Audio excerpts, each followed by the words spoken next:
Welcome, everybody, to the No Sleep live stream. This is number 14, and we're so glad that you're joining us, whether you're watching us live on Saturday afternoon or evening, or whether you're joining us afterwards. Thank you for spending some time with us.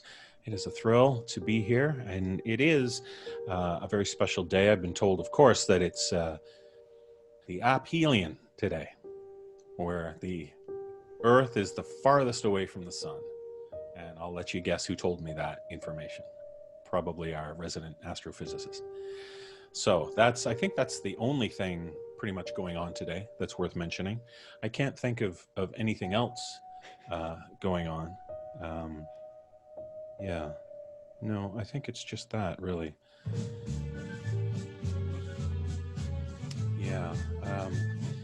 I don't think anything in Canada. We celebrated Canada Day earlier this week, but oh my goodness, fireworks and a flag. What? Oh, of course, it's Independence Day in a little country we like to call the United States of America. So congrats to our American friends and fans and listeners. We hope you have a very special day. Staying socially distant, of course, and safe and all that. But yes, cheers for all that you do. And that's it. That's all the Americana we're going to do today. But speaking of a true American patriot, would you welcome all the way from the heartland of America, Ohio, in the Cincinnati area, Mr. Brandon Boone, our maestro himself. Hello. It is I, your resident astrophysicist. Thank you for sharing that information with me, Brandon. That's, my pleasure. Whatever the word was, I already forgot. But right. Well, so I understand, as you often do on these weekends, you're smoking up some meat. I actually had to postpone until tomorrow. I've got a giant pork shoulder that I'll be doing tomorrow for some pulled pork. Ooh, that sounds tasty. That's a true American.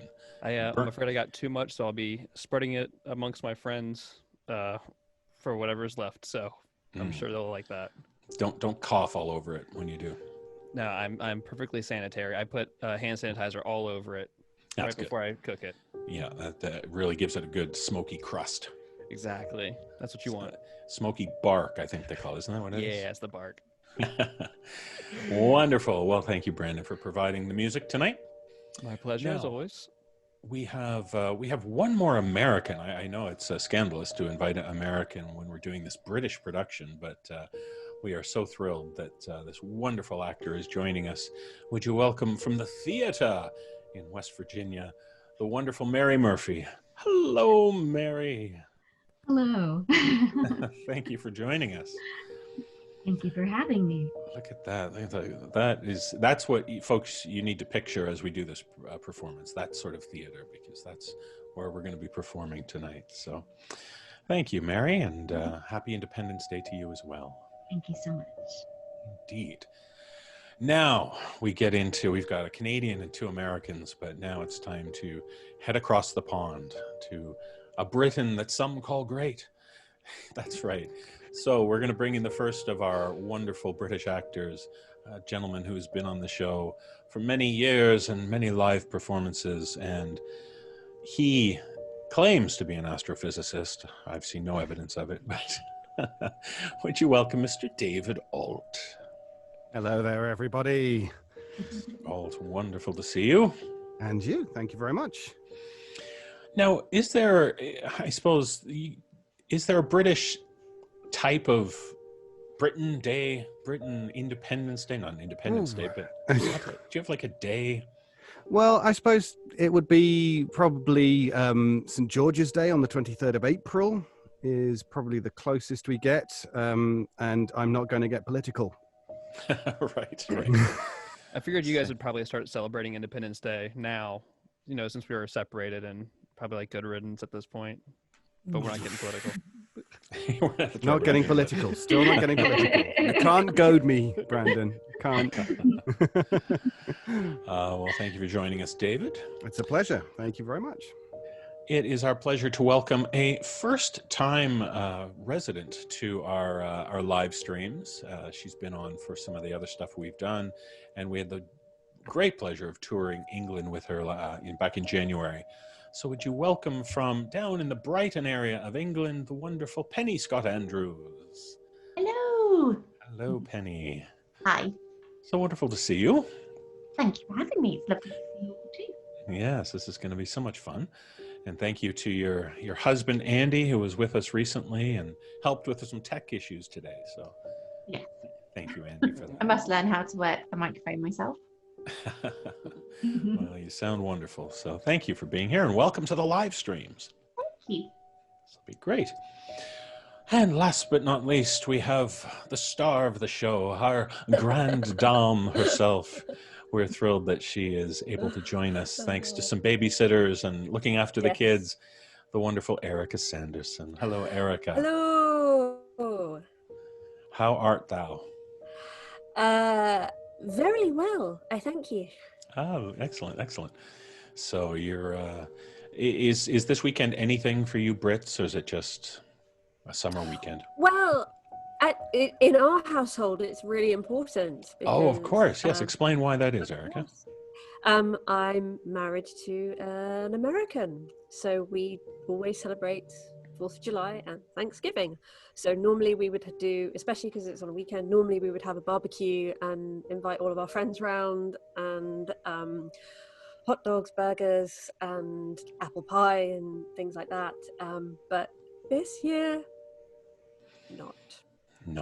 Yes. Not. Yes. Not.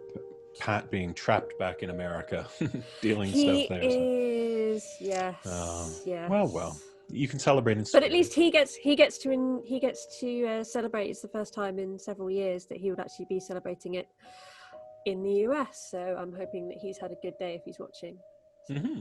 Yes, wonderful. And if you are watching, Pat, hello and happy Independence Day. Red, white, and blue, and all that stuff. Well, this is going to be fun today. This is a special version of our live stream because this is. I guess I can say it's our first official original script. Now, we did do one of our live streams was a script written for us by Gemma Amore that we had done one of our Halloween live shows. So technically that's officially or an original script, but we had done it before. But this is the world premiere of this particular script, and it was written for us especially for the live stream by author Dee Williams. And I mentioned on the last stream that Dee is a wonderful writer. She wrote the story Shreds that we did back in season 13. That was the one where Elijah Wood was a guest star. And just recently we did a story of hers called Bitter, which was easy to swallow. You see, it wasn't bitter. It was very sweet. Maybe that's what I should have said. It was whatever. But we are thrilled that Ms. Williams has written this script for us.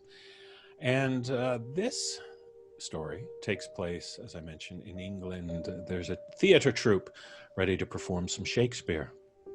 And some odd things happen in this one. So we're going to kick this one off now. And what's nice about this script is that it's we even have an intro written for the host. Yours truly. So let us begin. Welcome, friends. Welcome once again to our program.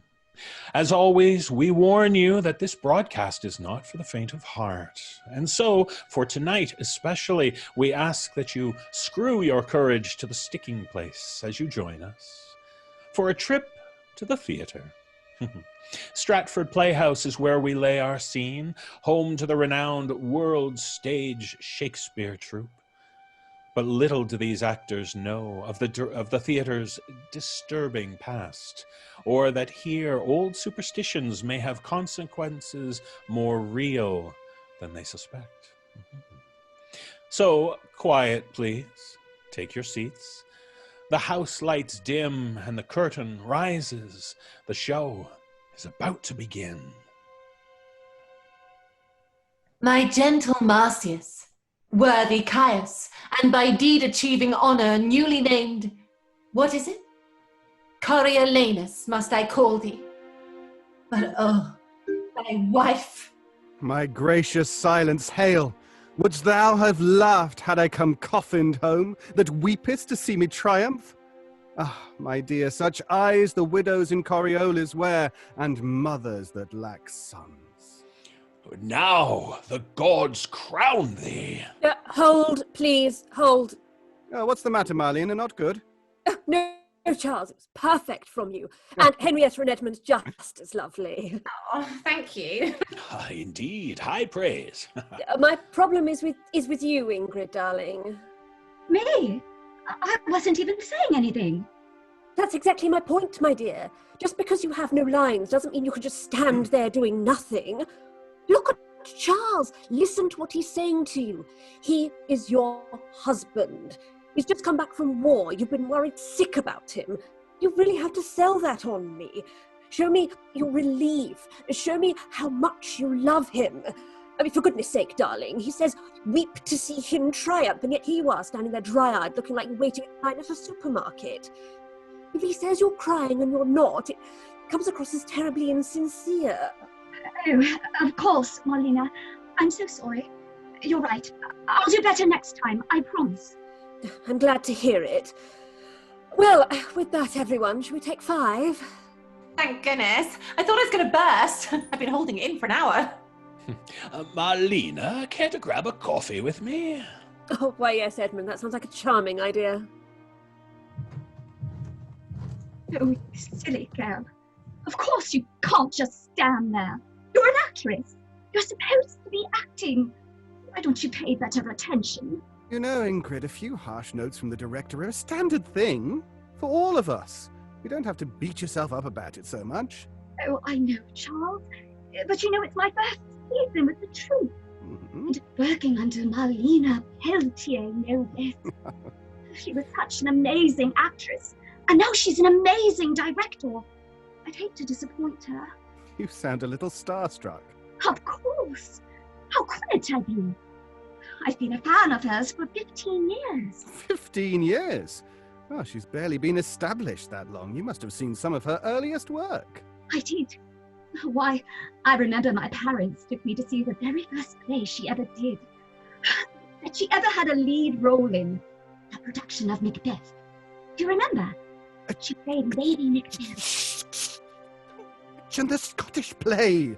Don't you know better than to say that in here? Charles, surely you don't believe in that old superstition. Whether I do or not makes no difference. Marlena believes in it very much. There hasn't even been another run of that play here since the one she was in. She says it was cursed, and if she heard you mention it, you can believe she would have you booted out faster than you think. Now you'd better go out the stage door and do the ritual. Turn 3 times anti-clockwise and spit, and don't come back in until you've asked permission. Charles, don't be ridiculous. We're in the middle of a rehearsal. I can't just leave. Besides, who am I even supposed to get permission from to come back in? Well, actually, I don't know. No one has ever been foolish enough to say the name in here before. But still, you'd better do it anyway. Come on, I'll go with you.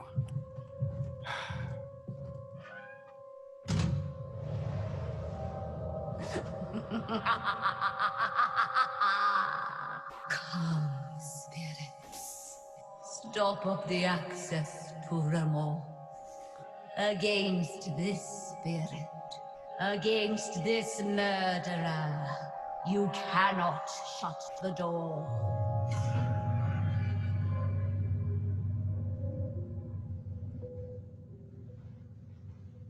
All right, everyone. Good morning. I trust you all had a restful evening. So let's get started. We'll take it from Act 3, Scene 2. Henrietta, if you could lead us in with "You might have been enough, the man you are." You might have been enough, the man you are, with striving less to be so. Lesser has been the thwarting of your dispositions. If you had not showed them how ye were disposed ere they lacked power to cross you. Let them hang. Aye, and burn too. Come, you have been too rough, something too rough. You must return and mend it. Mend it. Hold, please. Henrietta, dear, there's no call for you to echo Edmund's line there. Marlena, I didn't. Well, Ingrid, then. Look, I appreciate you want to make artistic choices, but you can't add a line for yourself without my approval. It wasn't me. I didn't say anything. Then who said that? I didn't hear anyone, Marlena. I said my line, and then you called hold. Nobody else said anything as far as I could tell. Well, maybe it was just an odd echo, then. Let's go again, please. Edmund, from your line. Yes. Come, you have been too rough, something too rough. You must return and mend it. Shame to wear a heart so white. Hold!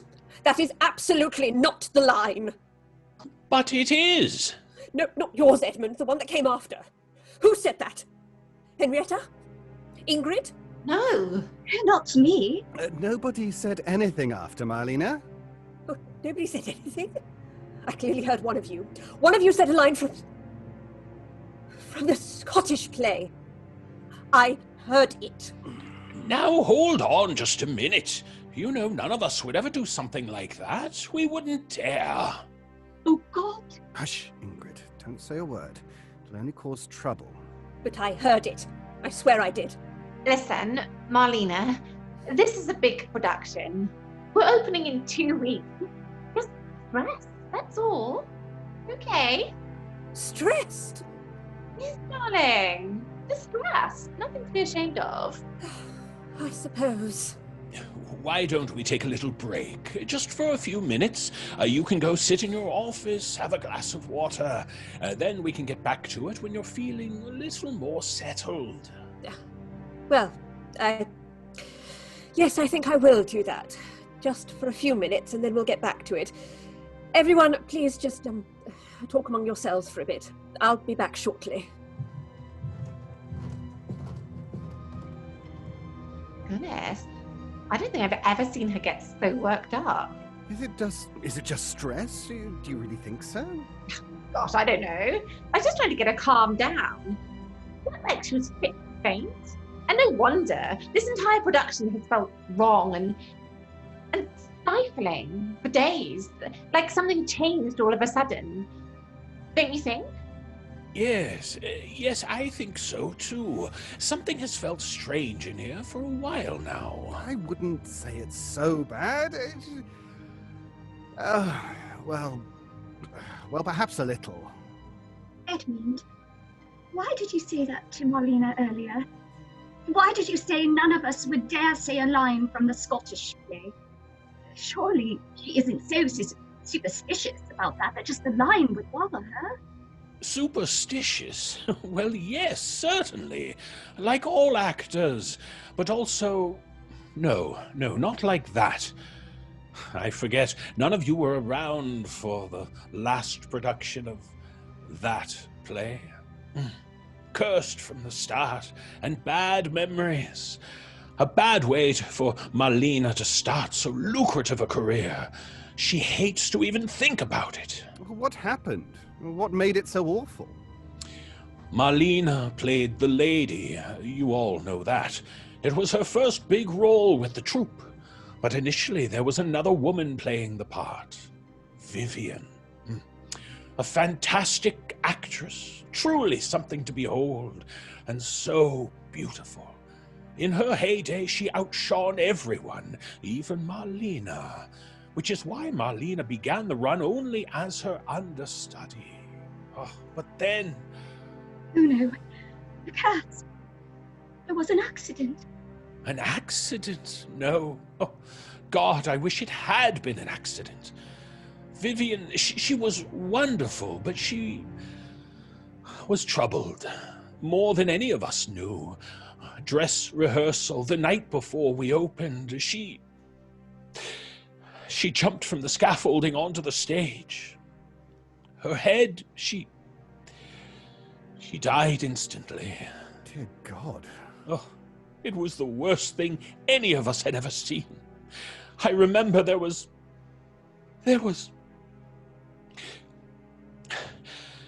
And so Marlena stepped up to fill the role for the premiere. No wonder she doesn't like to think about it. How awful that must have been for her. Yes, she was very brave to do it. I know it's not how she wanted to get the lead. Brave! Hold on, did you hear that? Yeah, what? That? What is that creaking? Come, thick night, and hold thee in the dunnest smoke of hell. Oh my God, look out! Ah!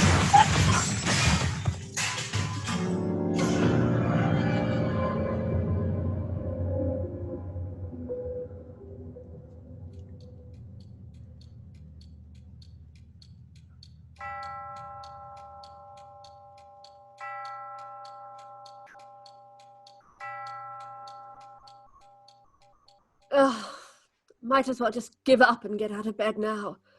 Never going to get any sleep anyway. What is happening with this production? Everything started off so well, but now? And that light! Oh, it's a miracle no one was crushed when it fell. The miracle it didn't start a fire. Thank God at least the crew were able to get it fixed so quickly. Thank God no one was hurt or killed. I have to get things under control with the show. I have to... All right. I'll go to the theatre now. Yes, I'll walk through the whole play myself and visualize it up on the stage. And by the time everyone comes in, then I'll have a host of ideas on how to improve it, and we'll start the day off strong and get things back on track. Yes. Our troupe has never had a flop before, and I won't let the first one happen under me.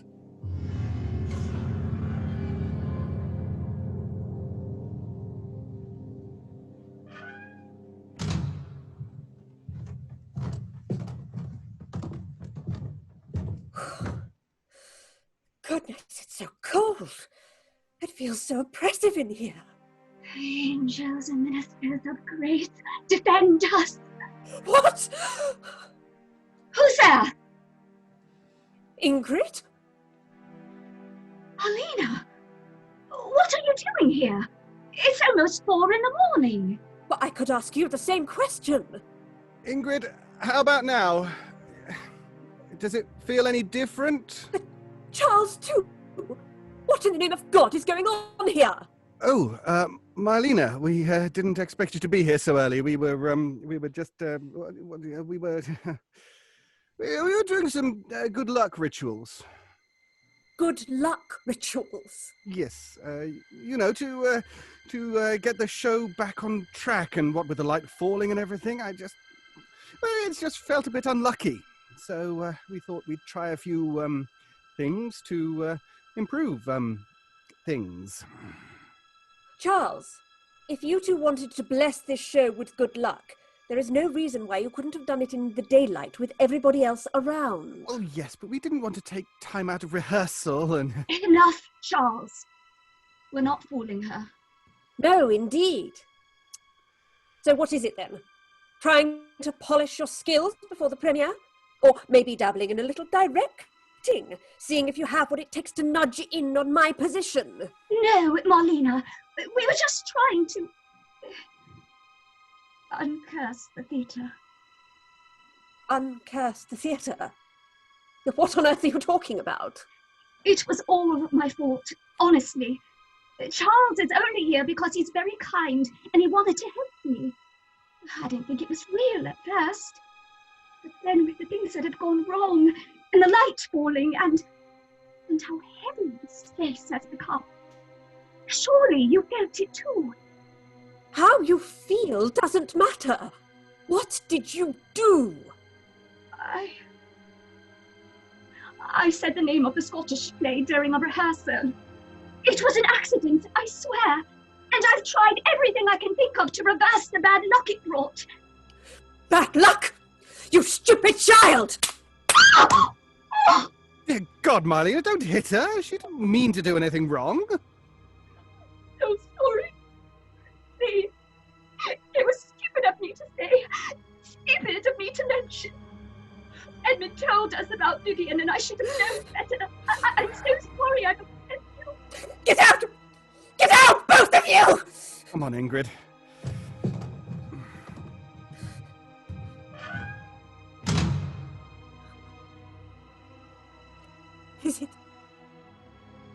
Is it you, Vivian? Have you done this? No. Don't be ridiculous talking to yourself in a dark theatre woken up over a dead woman. Ridiculous. She's dust. She's forgotten.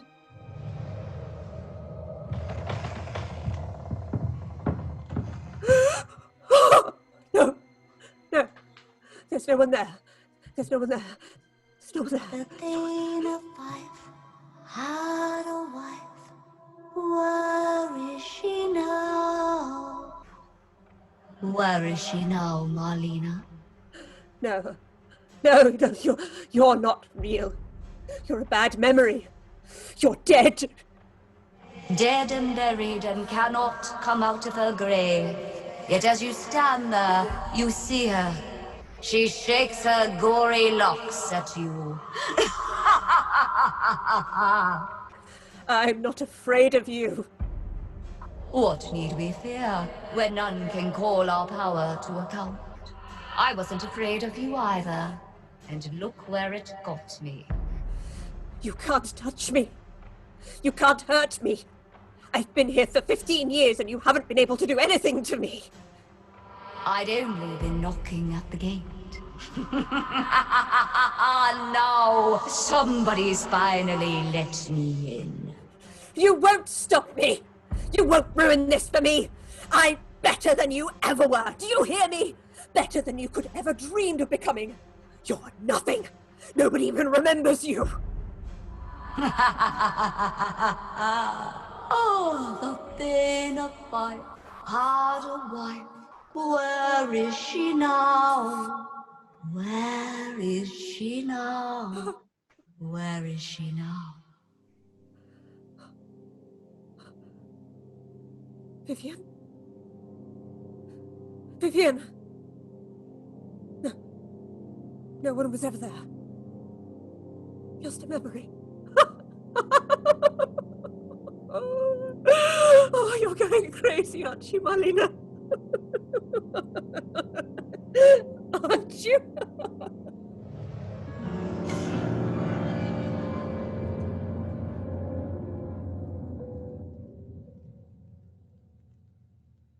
Swear, I've never known her to act that way, but just look at poor Ingrid's face if you need proof. Oh, darling, don't worry. The bruise will fade before the premiere. Does it hurt much? No, I just hate to think that I've made Marlena so upset. It doesn't sound like her at all. She's always been so calm, so professional. No, but something has her spooked more than I've ever seen her. She's going to fire me. I just know it.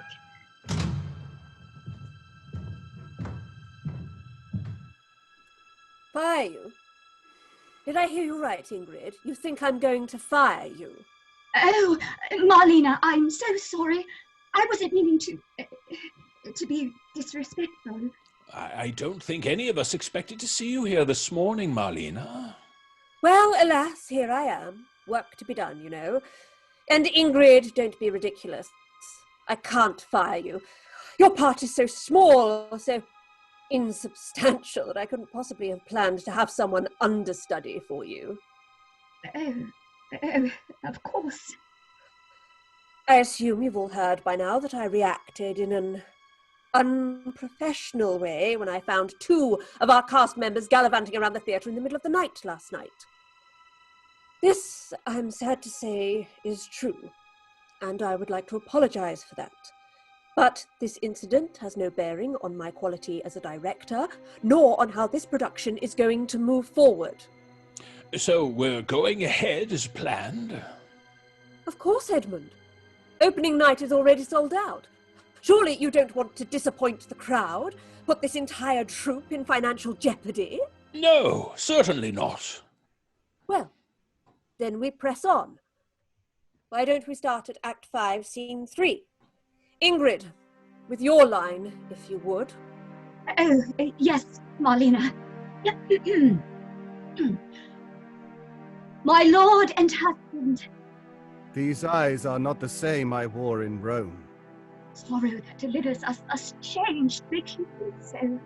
Like a dull actor now, I have forgot my part and am out even to a full disgrace. Oh, hold on, Charles! What is that by your feet there? Nothing, Marlena. There's a bit of scuff on the stage here, but nothing else. Well, it looks terrible from here. There's a shadow on the wood. You're sure it's not a stain? It could be, but if it is, you can't see it from up here on stage. Only from the audience, I suppose. A trick of the light, maybe? Fine, then. I'll make a note to tell the crew to buff it up before our next rehearsal. Resume, please, Henrietta, from your next line. Whilst with no softer cushion than the flint I kneel before thee, and unproperly show duty, as mistaken all this while between the child and the parent. What's this? Your knees to me? To your corrected son? Hold again, please. Henrietta, are you hurt? No, not at all. I'm fine. Why? There's blood seeping up the hem of your skirt. Blood? No. Yes. You knelt right there where Charles said that stuff was, where that stain is, and blood splashed up on your skirt. Is there a splinter or a glass fragment from the broken light? Did it hit your knee? I swear I'm fine. It doesn't look fine. It looks awful. And Charles, it's all over your shoes. Marlena, I don't see anything. I don't know what you're talking about. Don't you see it? It's all right there, and you're standing in it. It's not a stain at all. It's a pool of blood, and you're standing in it. All of you. You don't see it? Where is it coming from? I swear I'm not hurt. I'm not bleeding. I don't see any blood. I don't see it either. There's nothing there. It's all over. Doubts of it splattered from that spot. Edmund, that's where she fell, wasn't it? Right there. That's where she fell all those years ago. Where all that blood is now. And it looked just like that. Do you remember? Her head split when she hit the stage and all the blood. Don't! Marlena, don't. Yes, that is where she fell, but there's nothing there now. Nothing at all. Nothing? Nothing.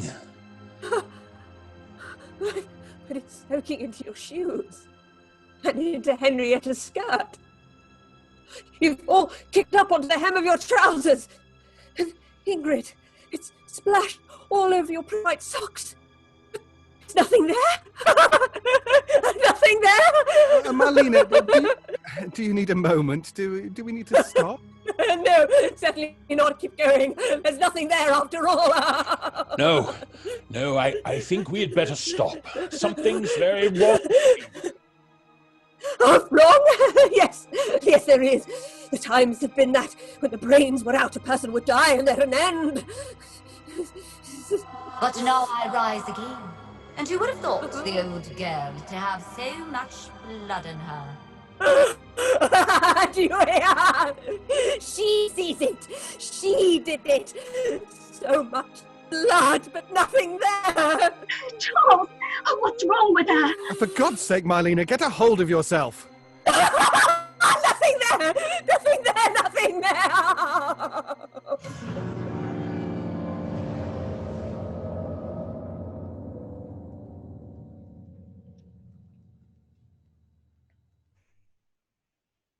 Should we be but silent and not speak, our raiment and state of bodies would bewray what life we have led since thy exile.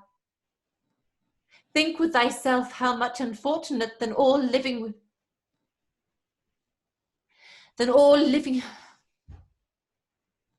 I've lost it again. Oh, Henrietta, what is happening? You can't possibly think you can get away with that little effort. Well, I'm sorry, but I don't see much point in a rehearsal when our director's not even here. Marlene has been in bed for a week and a half. She's ill. As Edmund, yes, you've told us. But she's not ill. She's out of her mind. Don't start this again. Please don't fight, everyone. Please. The energy in here is bad enough as it is. Ingrid, don't tell me you're developing an irrational fear of this theatre now, too. No, of course not. It's just... Please, could you blame the poor girl if she were? With all Marlena's screaming about blood and voices, it would turn anyone off to all of this. It makes me wonder if even I want to be part of this production anymore. Don't talk like that. We're in the dress rehearsal. The premiere is tomorrow, for heaven's sake. About that. Oh, no. No, Edmund. Tell me you didn't. It wasn't me, I promise. But I had a talk with the theatre manager, and he told me he spoke to the sponsors a few days ago. With everything that's happened, and with how sick Marlena has been, they're talking about cancelling the production. Cancelling the production? Don't they know it's already over? It's all over. Goodness. Dear God! Marlena! How long have you been lurking there in the shadows? I'm not sure. Hours? Days? How does one tell in a place like this where daylight never reaches? Hell is murky.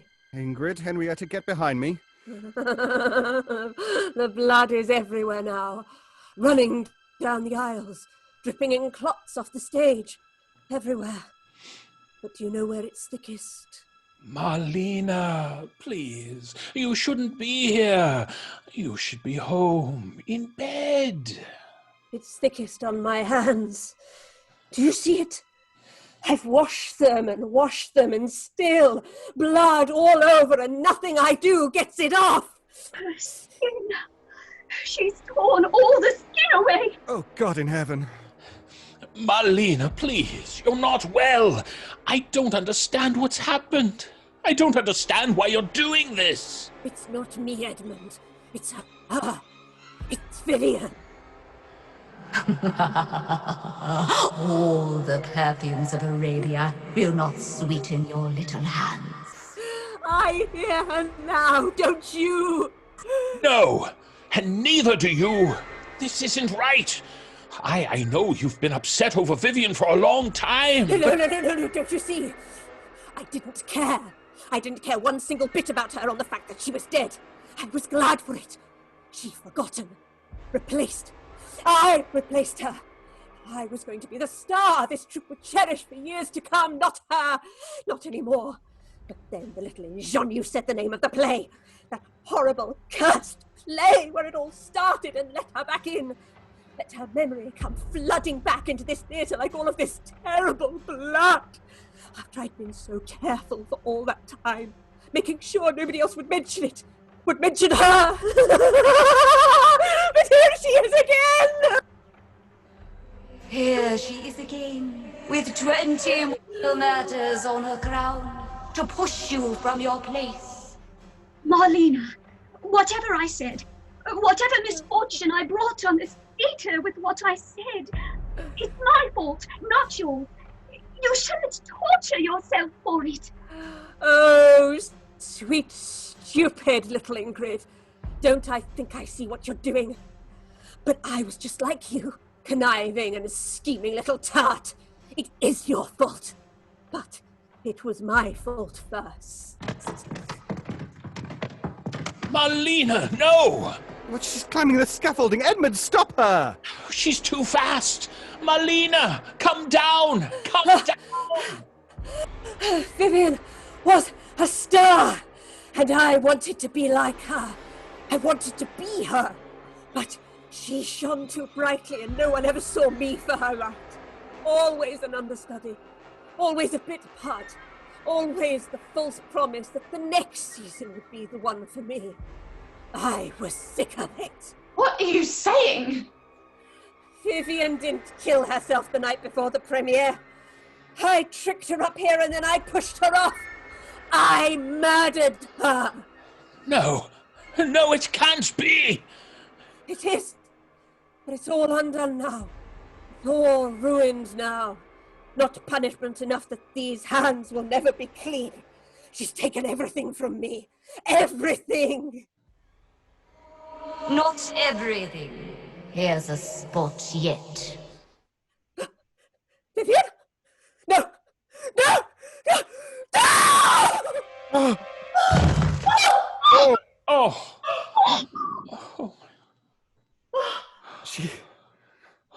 She jumped. No! No, she fell! She must have. She lost her footing and she fell! Is she? Oh, she's gone. We need to phone the police. We need to tell them there was an accident or a suicide. No. A murder. Murder? Yes. I saw someone up there. I swear I did. Someone pushed her from the scaffolding. There's no one else here, Ingrid. No one could have done it. It's all right, dear. Take it easy. You're just shaken. Your eyes are playing tricks on you. But I could have sworn I saw a woman up there. A beautiful woman, dressed as lady.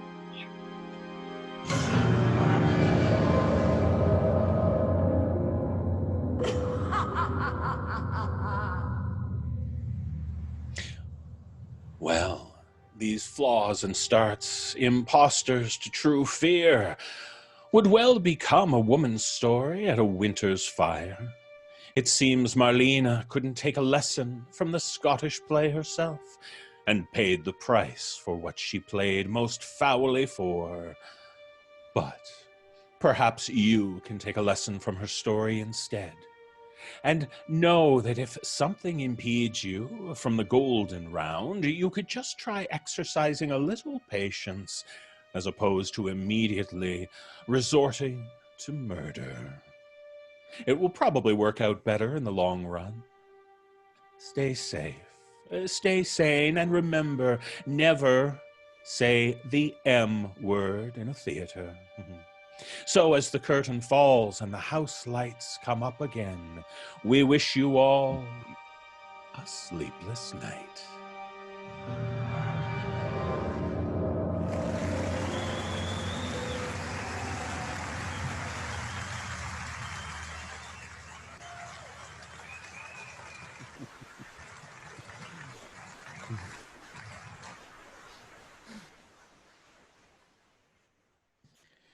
Well, well done. Erika, you've recovered nicely, I see. No. Marvelous, marvelous. Well, that was so much fun. What a great script by D. Williams. Thank you, Danny, for writing that. If you're watching us, hopefully live, if not afterwards. But such fun. Well. Any comments? So. Any comments from our fellow thespians? Oh, I love getting to do stuff like that. Yes, indeed. Yes, that's great fun. Now, I think, not including NoSleep live shows, I think almost everybody here has done live theater before. So that's kind of nice. We're all used to trotting the boards, as we say. I was a stagehand once in middle school, and that's it for me. Wonderful. Well, that's it's all part of the theater, Brandon. That's why I'm wearing black. Right. The last time I was on stage, I was wearing this waistcoat as well. So, true enough. Nice yes. change. Have any of you actually performed any Shakespeare on the stage? Yep. Mr. Ault? Mm-hmm. Scott Andrews, Eric, everybody? Yep. Everybody. Wonderful. So for our listeners at home, and definitely not me, why is that so why is there so much superstition around saying the M word? Oh,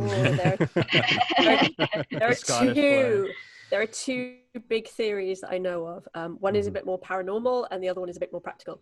So the paranormal one is that there is a section of the play that is said to have been, Shakespeare didn't write it, it is said to be taken from a black mass. So there is one of the witches scenes where you are uttering the words of a black mass, and so therefore the play is cursed. Ooh, I like that. The other theory is that Mac is a very, very popular show, and guaranteed bums on seats. So if a theatre company suddenly decided to put it on, it meant they were in trouble financially. So it's a way of you don't want to talk about it because you want the company to be doing well. And so if somebody says, hey, let's put it on, everyone's going, oh God, that means that we're in trouble. So after coronavirus, every theatre in the UK is going to be having that play. Yeah.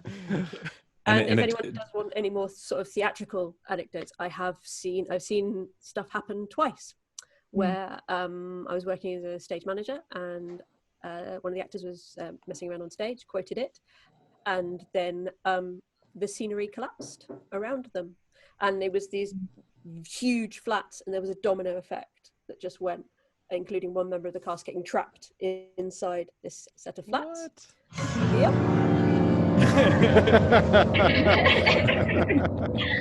And then the other one was in Panto, and there was a young actor and a rather older established actor, and the young actor went, oh, I don't believe that, no, blah, blah, blah, blah, blah. And the older actor went, get out now, and said to do the counter curse, and he was like, oh, no. All of the principal cast's radio mics went down, and we could hear over the headsets the sound department going, could all cast come backstage, please? We need to check all of your mics because we're not getting any signal. The older actor looks at the younger actor and went, get out? The younger actor went, okay, went out, did it, came back on, and then all of the mics suddenly started working again. Wow, interesting. So, yeah. It is. I even felt nervous saying it as a line. That is how deep that superstition is. It's like, I don't even want to say it. That's so weird. I'm not like superstitious. I'm a little stitious, but not much. Well, I see Danny D. Williams in the chat, so we can all scold her for making you say that word. I think it would have been okay if you didn't have the theatre as your background, Mary. Yeah, you know what? And I thought about that after, and I went, oh no. I did that to myself. You mean you're not in a theatre? Yeah, that's a backdrop. You should have changed it halfway through with it like in flames and An animated background as the flames start to rise higher up the curtains. Indeed. Well, this has been great fun, and we thank everyone for joining us in the theater. And we wish everyone a wonderful weekend. And for those celebrating, please do it safely and enjoy yourself. And what else can we say? Episode 21 has been released if you're a Season Pass member, and it'll come out tomorrow for the traditional episodes. So we hope you enjoy it. And this has been a lot of fun. So thank you to all our wonderful actors. And as always, I'll send it around for each of you to offer your parting thoughts. So why don't we start? Mr. Ault, any last words, so to speak? Well, yes, the Earth is now getting closer again to the sun, but that doesn't mean to say that we need to get closer to other people just yet. Let us use our brains and stay safe. Brandon, what was your joke when David said the Earth is the farthest away from the sun? I said, now that's some social distancing. And then I was muted and kicked out of the group for a little bit. 94.5 million miles, and in January will be 91.5 million miles. So just numbers. The 3 million miles, it makes difference. Well, there you go. There you go, folks. Science. I currently feel like I'm 3 million miles away from all of you. I know. Wonderful. Mary, any last thoughts? I would just say thank you for having me, and I think this was a perfect way to celebrate this most unusual 4th of July. By being with all of you, so thank you. Oh, wonderful. And I've shamefully neglected to mention the ghost that you heard on today's production was performed wonderfully by Mary Murphy. So thank you for the dual role, Mary, and for recording those parts so we could make them all spooky. Wonderful. Ms. Penny Scott Andrews, any final words? It's very final. I know, very. Thank you Very very much tired. for having me tonight, and to all the American viewers, listeners, then happy Independence Day, and to reiterate what David said, stay safe and have a lovely week. Indeed, indeed. Mr. Boone, before you head off to your meet. Oh, no, that's tomorrow. Tomorrow. Have a safe Independence Day. And if you're going to smoke a pork shoulder, you want to do it for about 9 hours at like 225. That's the way to do it, with adding apple juice after the first 3 hours. What's that in normal units? Gas Smart 5. Isn't our little equation out the window once you reach, over 200? Kind of is, yeah, basically. Like 15 Celsius. I have no idea. You just talk in freedom units. That's right. Well, thank you, Brandon. And last but not least, the grande dame herself, Erika. Thank you. I've had so much fun tonight. Thank you so much. Chewing furniture is wonderful. Happy Independence Day, everyone. Please do stay safe. And when the theatres reopen, please do support them as much as you can. Yeah. Mm-hmm. Absolutely. Yes, indeed. Not every production out there is as lucrative as Hamilton. So make sure you do support local theaters. Well, thank you, everyone. Have a wonderful weekend and enjoy yourself. And we shall see you soon on the No Sleep live stream. Farewell all. Good night. Goodbye.